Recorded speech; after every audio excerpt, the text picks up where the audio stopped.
Hello and welcome to Pickleball Therapy, the podcast dedicated to your pickleball improvement. This is another mobile podcast. You're going to hear cars, birds, things like that. That's because I'm walking. So you get to walk along with me. This week's podcast, we're going to talk about failure. But we're going to look at failure a little bit differently. And we're going to suggest to you that failure is a prerequisite to your improvement. You heard that correctly. Failure is absolutely essential, and without it, you cannot improve. So in this week's podcast, I'm going to explain this to you and hopefully give you a better perspective on failure. And in the riff, I'm going to talk to you a little bit about getting your body ready to perform its best. I'm going to give you a specific tip, and if you're not doing this, you cannot possibly play your best pickleball. So stay tuned for this week's podcast. The 2022 Pickleball Summit is here. June 26th, 27th, 28th, and 29th. The largest gathering of pickleball professionals anywhere gets together to bring you the perfect third shot drop, the perfect dink, the perfect volley, the mental side of the game, taking care of your body, other strategy, tips, and techniques that'll take your game to the next level. There is no cost to join us for the Pickleball Summit, but you do need a ticket. The best part of it all, it's an online summit coming straight to your home. I'll link below, register, and we'll see you there. All right, let's start with this idea of failure as a prerequisite. I've always had this nagging sort of suspicion that failure was important, right? You hear about you have to fall down before you can learn how to walk and things like that. But it really got driven home, for me anyway, watching a documentary this week. I highly recommend it. It's on YouTube. It's a free HBO documentary. It's Borg against McEnroe. So if you follow tennis at all, and I grew up watching these two players play, these two players play, and their rivalry was amazing. But what jumped out at me about the documentary, other than just the interesting storylines in there, is that, and I'll frame it out for you a little bit. So you had Borg and McEnroe were two tennis greats, right? John McEnroe, Bjorn Borg. Bjorn Borg was a little bit older than McEnroe, and he was on top of the world. Number one, winning Wimbledon all the time. Just, he was the champ. He was the Roger Federer of his era. Along comes a young John McEnroe, a few years younger, and starts to push Borg. Starts to push him, and eventually McEnroe surpasses Borg. So he beats him, and Borg looks across the net and just kind of decides, I don't know how I'm going to beat this guy. So Borg makes a decision to retire at a fairly young age, if you think about it, 25. I don't know Roger Federer's exact age, but I know it's well above 25 for sure. And Nadal and Djokovic and all those players are playing well into their 30s. So you have Borg retires at 25. And so, okay, we lose Borg as a competitor in tennis. But here's the key. Borg's retirement totally messed up John McEnroe's play. What happened was John McEnroe had been challenged by Borg. And Borg was basically his muse, if you will. Borg was what drove McEnroe to continue working on his game and to continue improving. He loses Borg as an adversary, right, as an opponent, and all of a sudden his game goes into a tailspin, because even though you would think it'd be easier, right, because you would say, well, there's nobody left to challenge you, you just go out there and dominate. That's not how it worked. He needed Borg in order to continue having pressure on himself and in order to perform at his highest level, the highest level he could play. So I want you to think about that when you're out there playing. Think about, why is it that you try and improve? Well, the reason you're trying to improve is because you've gotten beaten. Because someone has bested you and you have said to yourself, you know what? I need to elevate my game. Imagine a world in which, you were a 4.0 or 4.5 pickleball player and every other player on the planet was a 2.0 pickleball player. Would you play pickleball? I don't know. Maybe. If you just want to go out there and bat the ball around, but you're certainly not going to play it competitively. Because if you play that game competitively against players that are 2 or 2.5 levels under your level, that's not going to challenge you. That's not going to give you any kind of a push, right? So, and let me flip it around a little bit. Let's assume, you're a 3.5 right now, right? Or a 3.0 right now. and you're playing with players who are 3.5 or 4.0, half a level above you, right? What are those players doing? They're pushing you, right? They're challenging you. They're making you grow as a player and as a person, frankly. So, next time you're out there and you're feeling a little frustrated because your opponent just bested you, flip it around a little bit in your mind and just say, you know what? Look across the net, and you can say it verbally or in your mind, and thank that player for beating you. Thank that player for taking the day, because that loss by you is what's going to motivate you to continue improving yourself and growing. There's a story that I like from, I use it in a previous podcast, but it applies to this one, so we're going to hit it again. It's from The Art of Learning by Josh Waitzkin. So Josh Waitzkin he's the actual person in that movie and book called In Search of Bobby Fischer. So he's a chess master. Basically, he's the young boy and then man in that story. And Josh talks about, growth and what you need to do to grow, and how you basically put yourself out there and you suffer your lumps to grow. And it can be scary. And he uses the example of a hermit crab. So a hermit crab is a little tiny crab that lives inside of a shell. If you don't know, that shell that the hermit crab lives in is not its shell. It's another animal's shell that the hermit crab, I think the hermit crab can actually kill him too, but it either killed the animal or it just took the shell, found a shell and it used it.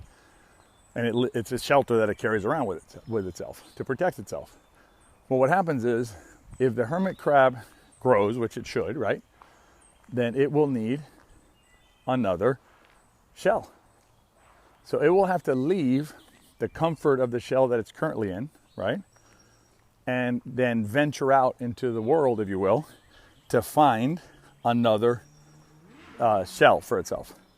In that time period, when it has left shell number 1 and is heading to shell number 2, it's exposed, right? Exposed to the elements, exposed to attack and things like that. That's what happens to you as a player sometimes, if you want to grow, is you're going to have a comfort level. You're going to know that you can do this thing, right? You're good at this thing, whatever it is, whether you're a banger, a soft shot player, whatever it is you do, right? And then you say to yourself, I want to grow. Well, if you want to grow, you are going to have to expose yourself by getting out of your comfort zone, right? Pulling yourself out of the shell that you've been in, and allowing yourself to go and be exposed and go into another shell. But that's absolutely required for growth. And again, what's spurring you on, right? What's keeping you going in terms of your growth, in terms of your desire to continue growing as a pickleball player, is failure. Failure is the motivator. So look at failure in the future with a more positive lens. Look at failure as an opportunity for you to continue on this path to improvement, on your path to grow as a pickleball player. And it'll help you also, when you have your inevitable losses, right, which will happen, even happens to the best players. When you have your inevitable losses, you won't look at them from a negative standpoint. You'll look at them from a more positive standpoint, in terms of being challenges that you can choose to accept and then work on your improvement as a pickleball player. In the riff, we're going to chat about how to make sure your body is ready to perform at its best. And I'm going to share with you a personal story so you understand that happens to us all. When you don't do enough in this area, you will not play up to your level. Stay tuned for the riff. The most complete pickleball resource available anywhere is the Pickleball System. Access to an unparalleled library of pickleball information, as well as your success path. You can find out more at thepickleballsystem.com. I'll link to it below. All right, in the riff today, we are going to chat about getting your body ready to perform at its best when you're out on getting ready to go on the pickleball court. Specifically, what I want to talk about is a topic that may seem a little too simplistic, but stick with me, and I think it'll help you really understand its importance. And what I want to talk about is hydration. What happens a lot of times, we go out there and play pickleball, right? Obviously, we take our water bottle. We're not completely ignorant about it, right? So we have our water bottle and we carry it with us to the courts. And we go out there, hopefully warming up a little bit, and then we hit the courts and we play our game. maybe come off, maybe remember to drink water, maybe not, right? And so on. So that's how our day goes normally with hydration. Here's the limitation with that. The limitation with that sort of approach to hydration is, if you're waiting till the end of the first game to drink water, you're going to be dehydrated. Hydration starts actually the day before you play. So what you want to do is, you're playing tomorrow, start drinking today water, right? Get yourself pre-hydrated. If you don't pre-hydrate before you go out there, by the time you're in the first hour, hour and a half, you're already going to be dehydrated. Because dehydration means your hydration level is less than optimal, right? And so what happens is your dehydration will continue and continue, and it'll eventually catch up with you to where you're really dehydrated in the sense that you normally think of it, where you can't perform up to your expectations. And the story I'm going to share with you is from the recent Atlanta Open that I was able to play. I played on Saturday and I played on Sunday. Saturday's start was at 12:30. The night before, I ate some good carbs. I hydrated real well. I even drank pickle juice the night before and the morning of. I bought some pickles. I eat pickles. I drank the pickle juice. Super hydrated. We played a pretty long day on Saturday. Started around 1:30. I think we had a little rain delay. And then finished around 8. So, good day. And I felt good. I felt focused. I didn't feel tired. I felt really good on Saturday. Sunday, a little different story. Sunday started at 8 o'clock in the morning. Now, I don't know about you, but when I've played a full day of competitive pickleball, got a little bit of adrenaline going. So it's kind of hard to go to sleep. So can't even go to sleep that well. And the adrenaline is also interfering with normal intake of water and food and things like that, for me anyway. So I hydrated. Don't get me wrong. I knew I was playing the next day, so I hydrated. But I don't think I hydrated quite as well as I did the day before. Plus, I was already starting with a negative balance in my portfolio, right? I already had a negative balance in my hydration portfolio, because the day before I had essentially dehydrated normally, right, during the day. I had dehydrated playing pickleball on Saturday. And so I had a negative balance that I needed to catch up.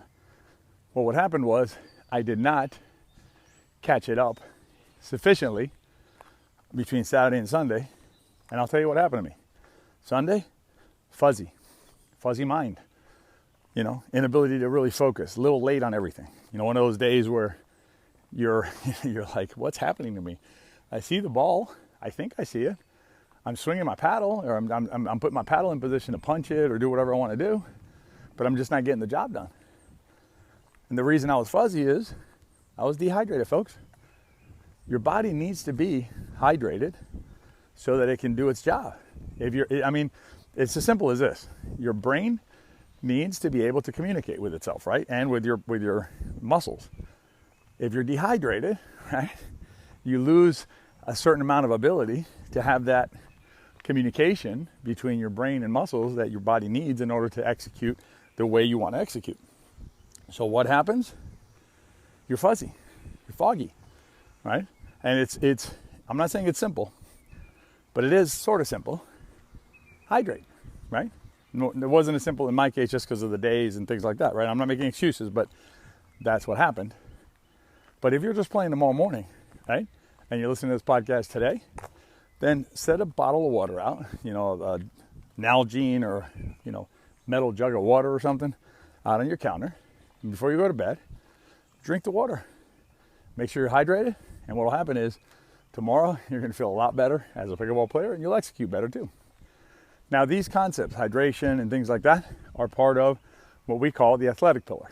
And it's important for you to bear in mind the relationship between your mind and your body as you're out there playing. The earlier concept that we talked about today, which I can't remember right now, was, look at my notes real quick. We were talking about, I know I'm going to know in a second. Oh yeah, improvement requires failure. What am I talking about here? So that's improvement, right? That's a big part of the game. That's part of, that straddles the athletic pillar and also the mechanical pillar, right? And also the strategic pillar, basically, because you're getting pushed. but it's also part of the mind, right? So that's part of the mind. Hydration is part of the body.